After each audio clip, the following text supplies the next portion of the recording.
Three, two, one. Oh my gosh, we're live. Oh, that's crazy. Oh, it's Kevin's chemistry. Back at it again. Chopkins out. This is Kevin. Oh, my pencil died. This is Kevin's chemistry. And I'm actually in period 6. So if you want to congratulate me on my work, I'm all for it. You should definitely come to period 6. Check out how I am. Just ask how my day is. I appreciate that kind of stuff. I don't know if Chops does, but I really do appreciate that type of stuff. But to just start off, we're learning how light works in terms of color for homework 3.7. For a warm-up, we have a Colin in the dark. So just imagine you're sitting in a room with Colin Johnston. His eyes shine, his smile gleams, his laugh woos everybody and anybody. Luca Hamilton closes the door and turns off all the lights. It is totally dark in the room. There are no windows in the room or cracks around the door. No light can enter the room, just you and Colin. Which statement below best describes how you would see the Colin Johnston in the dark? Circle one. So how would you see this man in the dark? I'll let you pause the video and come back and just guess the right answer. All right, welcome back to Kevin's chemistry. The right answer is if you chose A, you are very smart. If you chose anything else, well, I'm not going to call you dumb or else Chops will probably kill me. But yeah, the answer is A actually. So you will not have time to your eyes will not have time to adjust to the darkness. So when someone says, "Oh, your eyes will adjust to the darkness," it means that it is darker, not in complete darkness. Not totally dark. So your eyes will not have time to adjust to the darkness because there's not a moonlight or an LED light or a bed light or any light that or a firefly. There's no light to shine on the Colin, the wonderful beautiful Colin. So unfortunately you will not see the Colin. E is also an acceptable answer actually. But that's beside the point. All right, let's move on to the second warm-up. Moonlight. You and Cause are camping out in the wilderness, far from all these city lights. Good for you. Cause went out and went camping with you. Good for you. You notice that the night there's a full moon and are surprised by how well you can see. Which statement below best describes why you are able to see the light from the moon? I'll give you a couple seconds. Welcome back to Kevin's chemistry. The right answer is actually D. Because the moon does not get light from distant stars. It gets light from the sun. And the moon does not reflect light from the earth because the earth... Well, some can argue that the earth actually produces a lot of light and some light is reflected from the earth back to the earth from the moon. But in reality, if you take the sun and let's say this is the sun, and then you take the moon and then you take the earth, right? You got people, woo! Well, this is like continents and stuff. But you take the sun, shine light. What is light? We'll get to that in a second. You shine light onto the moon, and it actually directly shines back to the earth. That's why when the earth orbits this way, and the earth is here, the earth is there,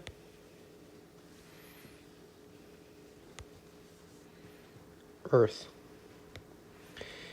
The sun, right? The sun's light is being blocked by the earth being very chunky. Actually, sorry, the earth is actually a trapezoid. I apologize, or a diamond. Anyways, yeah, so the moon isn't really seen that night because the sunlight can't boomerang around, unfortunately. That's not how light works. So the right answer is D. And it's not C because the moon doesn't have LEDs, or maybe it does because NASA could be lying to us. But overall, from what we know now, the answer is actually D. Oh, that's the wrong page. I apologize. So, next, we're going to go over Roy G Biv. Does anybody here know what... Hey, Luca. Kevin, what are you doing in my house?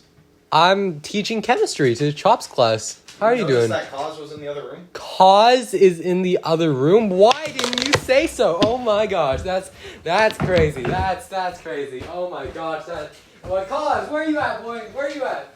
Oh, they're gonna go hang out. I'll take back over for you. So, now we're gonna go over Roy G Biv.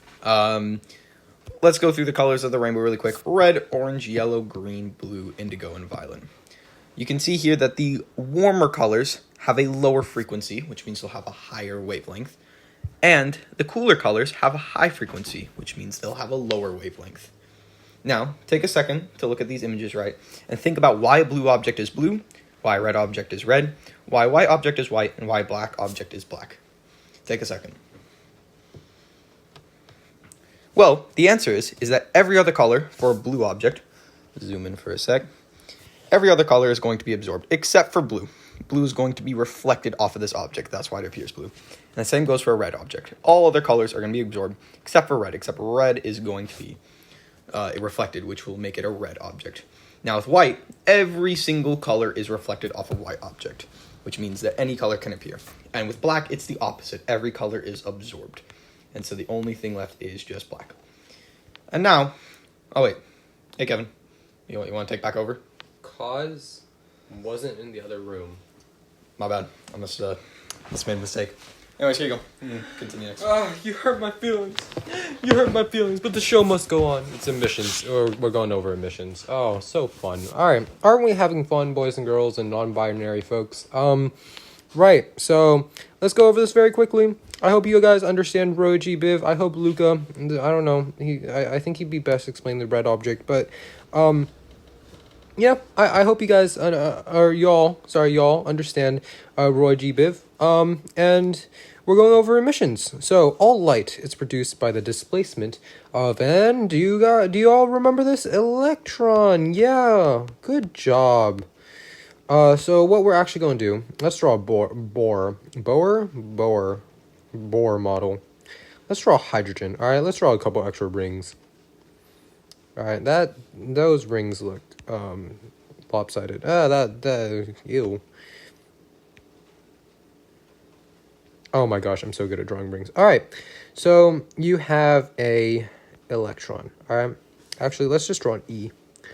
You have an electron. All right. Electron, all right, and suddenly energy is inputted in, and suddenly, oh my gosh, the electron jumps up to the ring and then jumps back down, and then you know what's produced?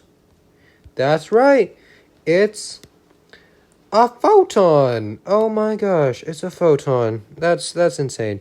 A photon. So, what are the only things that human eyes can actually see when you're talking about light? Well, it's actually, you guessed it, it's a photon. So when people say that you are seeing light, you're actually not really seeing anything except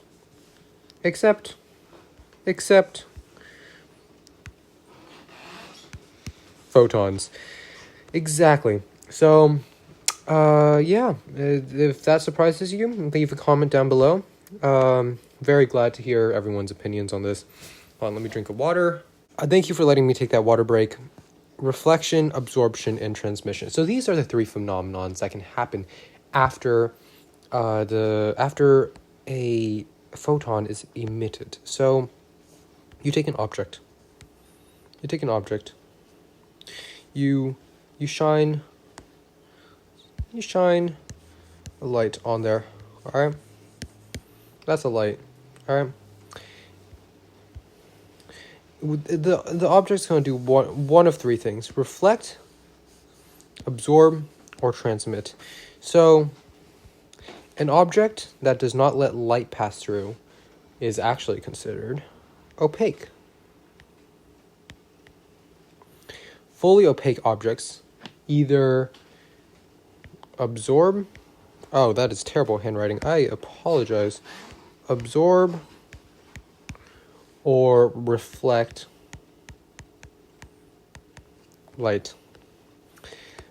Yeah, very basic. Reflection, absorption, transmission. And it is actually better explained here. So, throwing back of EMR. EMR, what is EMR? So, I want you all to write this down right here. EMR, don't judge my E's. EMR is electromagnetic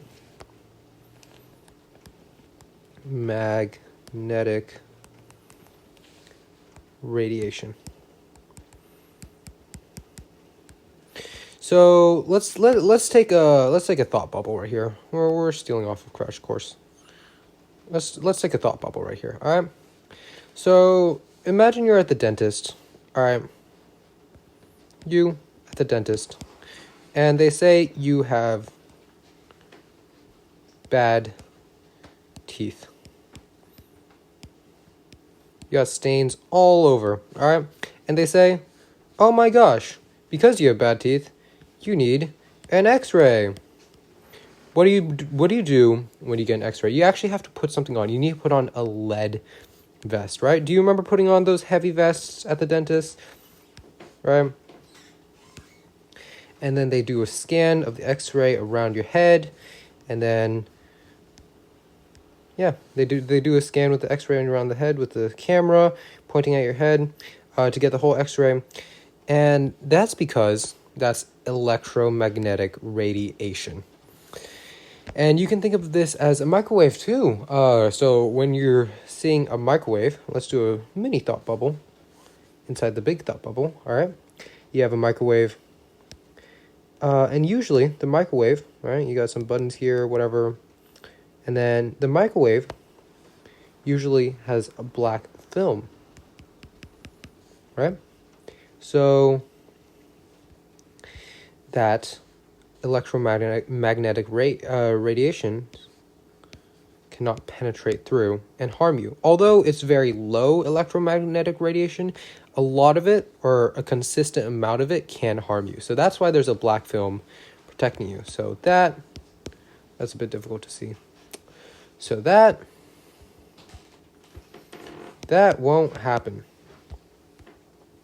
That will not happen. So the throwing back of electromagnetic radiation without absorbing it is just reflection. So what's happening with the lead vests is that the electromagnetic radiation, right, it tries to hit your body but just reflects back out. And that's why your dentists don't stand next to you. They stand on a room working at a computer. Ta-da! And they try not to get hit, but sometimes they might because they're not wearing lead vests. To consume by chemical or physical action is just absorption. So that's why your food gets heated in the microwave. You got a whole chicken. That does not look like a chicken. I am terrible at drawing. I apologize. Or turkey. That kind of looks like a turkey. Yeah. You got a turkey, you put it into the microwave, right? And it gets heated. That's because all the kinetic energy spread out emitted from the electrons being excited, right? And I hope you understand what kinetic energy is. It's just movement energy. I hope you learned that in physics, but it basically heats it up and absorbs that. The moving of EMR through a material is just transmission. So again, I wish we had a bigger thought bubble. Let's expand thought bubble. You got your mouth, right? You got your teeth, right? And your teeth, right? And then you got the X-ray machine. You got the X-ray machine looking dead at you, right? Got your mouth and your tongue. But point is, this will go through your skin and X-ray your teeth, right? And that's what transmission is. Next, let's go over opaque, translucent, and transparent. Kevin, yes. You hungry, man? I'm starving. You haven't fed me at all. This is your house. You're kind of being a bad host. My not bad. gonna lie. Anyways, we got this fridge here. You wanna take a look? I would love to. You know, You you actually, I actually forgive. I forgive you for not feeding me. That's fair. I'm starving. I'm broke. I can't afford anything at QFC. Well, I'm broke. He's gonna get some food. I'll take over back again. Well, I think we were left off on opaque, translucent, and transparent. So let's go over all three really quickly and let's explain what they all mean. So first we gotta erase this. Make sure that you drew his amazing drawing as well on your paper. If you did not, I'd be very sad. Yeah, you better draw it. All right, and Yo, you got whipped cream? I do indeed. All right, so opaque.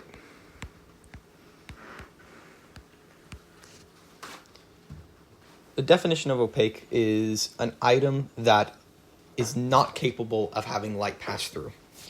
Some examples of that could be a wooden door. Let's think of a door. Wooden door. Another one would be like a stone wall.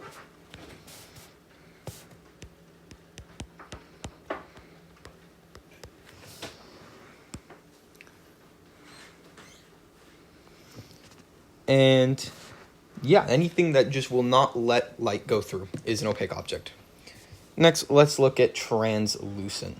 So, translucent is an object that allows little light to pass through, but not showing distinct images on the other side. So, an example of that, if I spell that right, would be like a tinted car window, or maybe some sunglasses and wax paper. Something where you can see that light is passing through. However, it is clear that you cannot see the exact image on the other side. So let's put...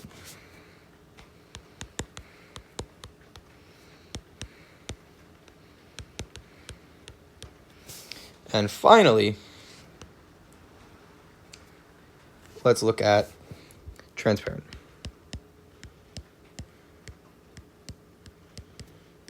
A transparent object is something that completely lets light through. Lets all light pass through. So, see a transparent object, it's like a window pane. Maybe a water and clean air are transparent. Anything that allows light to clearly pass through. So, let's go over this one more time so that we can just make sure everyone is on the same page. The color of an object is the color of light, of the light. The color of an opaque object is the color of the light it reflects. When an object reflects or emits all colors, it appears white. And the last one, when an object absorbs all colors, remember, it appears black. Go on to the next page. So, last thing we're going to talk about is refraction. Refraction is the bending of light as it passes from one transparent substance into another. So, to best explain this, let's think of light as a car. This car is going to be driving along the road with its four wheels, all going the same speed. That's 5.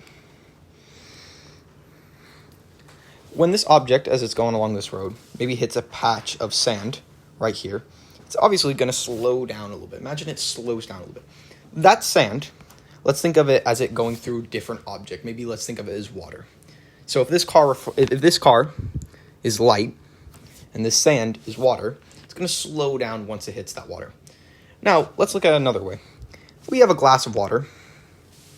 So we had a glass of water, and we had a pencil going through. Let's say we'll put a pencil. Normally, you'll see that the pencil kind of changes shape if you look from above. It's distorted. So the way that we can think about that is imagine if the car, which represents our light, had 4 wheels, and it's going at an angle. Had 1 wheel in the back, 1 wheel here, 1 wheel here, 1 wheel here. When it's going at this angle, as it hits going towards the water, that first wheel is going to touch the sand or the water, as we look at it first. And it's going to go slower than these 3 wheels. When it goes slower, as we know, as we learned from physics, the car is going to turn a little bit. It's going to alter its path. So if it was originally, say this is some water, and we're looking at light as it's going through, when it hits the water, it's going to slow down. It's going to alter its path a little bit. That's why you see some objects when you're looking at a pencil. Nothing's actually changing in the pencil. It's going through as it looks. But because of the way that light works and how it slows down when it passes through this other object, it's going to look like it's going to change direction, and it's going to look different. It's going to look distorted. And so that is what we call refraction. Now, because this is technically Kevin's class, I'm going to hand it back to Kevin.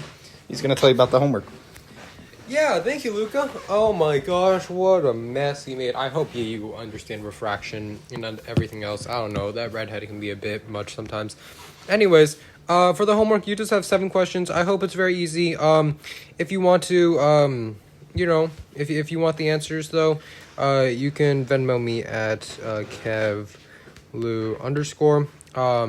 Yeah. Or if you just want to tip me for a good job. Like, I think I did a good job. I'm kind of broke. I have to dig out of Luca's fridge every day to eat dinner. It's quite unfortunate. No. I don't get a tip? Alright, well anyways, I'm gonna leave. See you later. Alright, anyways, I hope you all have fun doing this. Again, my Venmo is at KevLou_. And yeah, I hope you have fun. Alright.